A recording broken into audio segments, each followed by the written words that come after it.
Hello, my name is Maureen Borland, and I've been invited here to this wonderful place, the John McGivney Center, to speak of how our family became acquainted with this place. And it all stems with this little boy, our grandson. He was born February 27th, 2016 in London with a rare genetic disorder, arthrogryposis multiplex congenita. Now, before I go any farther, I want everybody to know I am not in the medical field. My pronunciation of these things that's wrong with him is going to be wrong, but he is our little boy. We knew things were going wrong before he was born. He was born to our daughter, and she was sent to London Hospital. Multiple tests came back, and the prognosis was not good. Arthrogryposis is a very rare disorder. If it had affected his inner organs, they said he could live 12 hours, he could live 48. But we went forth, and on delivery, I was in the delivery room with her, along with about 25 or 30 other people, all the doctors, their teams, plus a pastor. Well, our little Cliffie was born. He looked like a little pretzel. My grandpa, my husband, always calls him his little pretzel. Everything was all twisted up. His little legs were twisted up, his hands were twisted up, but he came out screaming. And if I could speak for him, I would say he was saying, "Get out of here, I am just fine. I am going home." 4 days later, that's exactly what he did. With assurance that London Hospital Health Science Center would give our daughter and her husband a call as to what to do next. Well, the next thing came casting. And because her husband had to go back to work, 1 week it would be Bill, my husband, the next week it would be me, drive her and this little boy to London to start straightening his legs. While there, they set up an appointment with the John McGivney Center. They said, where she lives in Windsor, that would be the closest place to go to. So through them, the appointment came, and again, I was with our daughter, Rosemary, when we brought him, carrying this little infant in. I think he was about 2 months old at this point. Carrying him in, and the receptionist had this great big grin, "Welcome to the John McGivney Center." It was a feeling I will never forget. At that point, we met two of the most fabulous women, Louise and Bonnie. They took that little baby, laid him on the table, and they started massaging him and talking to him in the kindest, sweetest voice. And this became a regular event every Monday at 3 o'clock. Now, as time went on, our daughter had to go back to work. Her maternity leave was over, so Grandpa and I stepped in full time. Every Monday at 3 o'clock, we were here with Cliffie. Now, in between all this, he had to go back to London. He was not, she couldn't nurse him. Her nerves would not allow it. Feeding was not going well. He was throwing up everything, and he was declared failure to thrive. After being in London for 6 weeks, they finally put in a feeding tube, and Cliffie was sent home. And Cliffie started to grow. He started to turn around, and he became the happy little boy that he is. Like I say, every week though, it was here. We were either coming here or heading to London. That 401 and our truck became very acquainted with each other, taking that little boy down there to the hospital. Here, we met all the kind people. Everyone was so welcoming and friendly. Louise went out of her way. The minute she found out that Cliffie, when he moved into the kid cart, she went to our daughter's home and met my husband there with help, how to get him in the door. Thankfully, the doors were wide enough to get the kid cart through. But the little lift, the little ledge on the door, showed my husband what to do. Helped him with a change table. Our daughter had an ordinary change table. Showed him how to make it a change table that would be convenient for Cliff. I was having trouble getting clothes on our little grandson. Because his arms are twisted, and I didn't want to hurt him. He's so frail with his muscles. And I happened to mention it one Monday when we were here. And I don't know if it was Bonnie or Louise says, oh, Maureen, start with the good, end with the bad, and reverse it when you're taking the clothes off.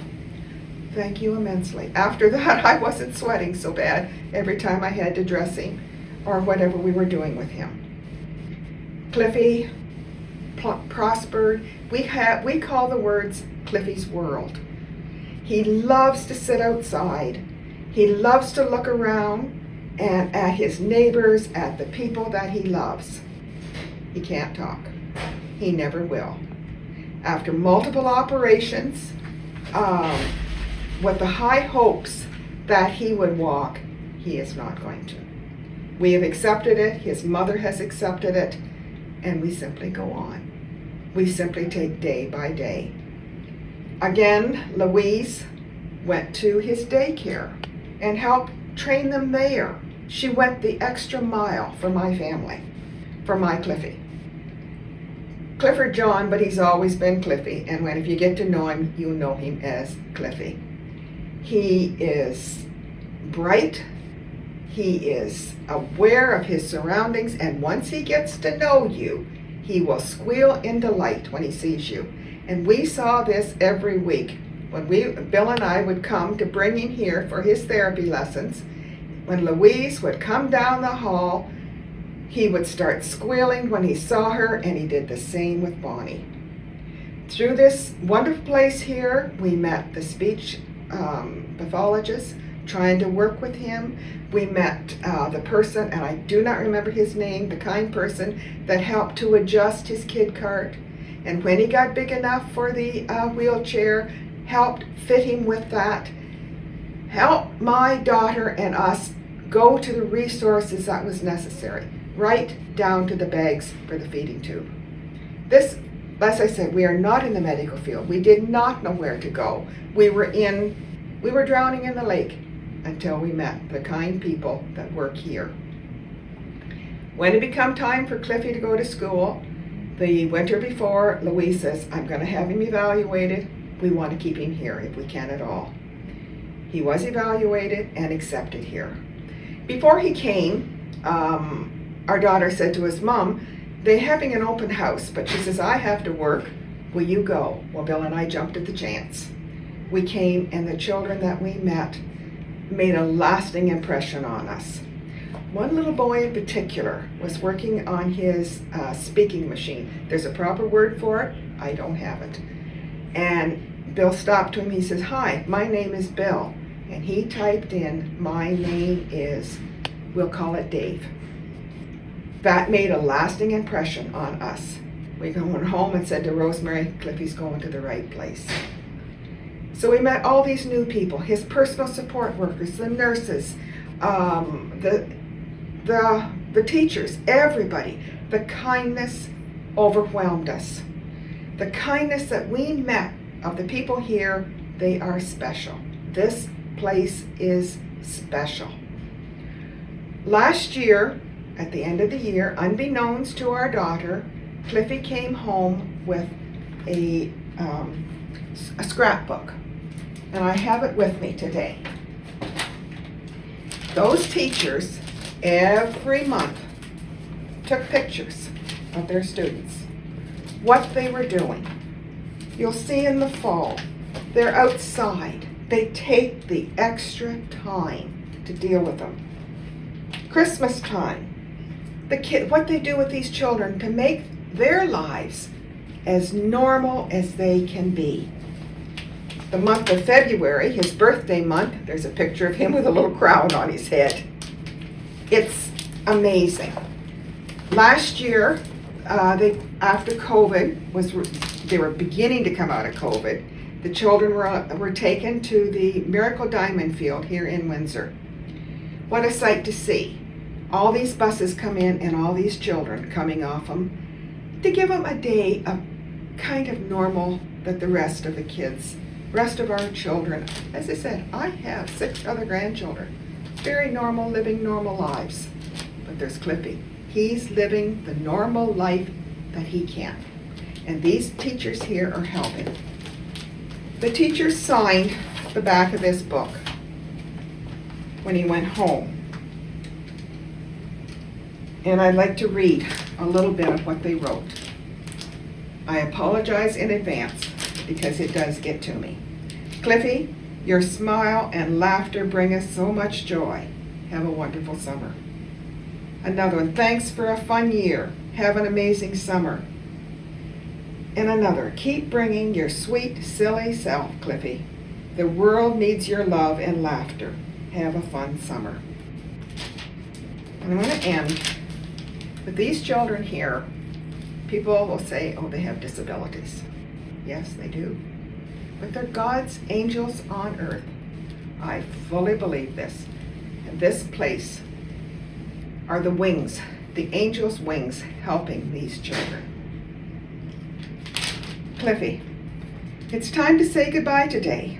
Our time together is done. We sang, we danced, we learned so much. Remember all the fun. We send you on to learn some more.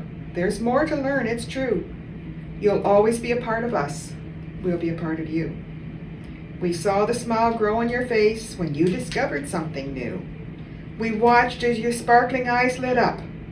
Our eyes glistened too. We know you have hard work ahead with challenges all new. All that we've learned together this year will support you through and through. We send you on to learn some more. There's more to learn, it's true. You'll always be a part of us. We'll be a part of you. We wish you well. We'll cherish you. And as you leave out the door today, know for certain wherever you go, you're in our hearts to stay.